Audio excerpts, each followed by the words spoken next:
Hai semua, apa khabar? Hari ini saya nak tunjuk cara muat turun panel kawalan Nvidia dan pemacu kad grafik Nvidia. Pertama, buka Google dan type Pemacu Nvidia. Kemudian, klik masuk. Kita akan jumpa muat turun pemacu Nvidia rasmi. Di sini kita perlu cari kad grafik kita. Saya guna GeForce RTX. Oh, ya, RTX, tapi saya guna siri 3060.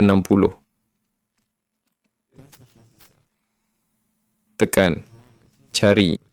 Kat sini boleh pilih bahasa. Tekan cari lagi. Cari yang jalan, kita boleh muat turun pemacu untuk sistem kita di sini. Nah, kita perlukan yang ni, iaitu Game Ready Driver.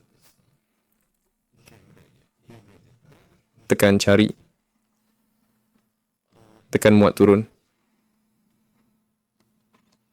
Lepas siap muat turun dan pasang, kita akan dapat GeForce Experience dan panel kawalan Nvidia kat bawah kanan.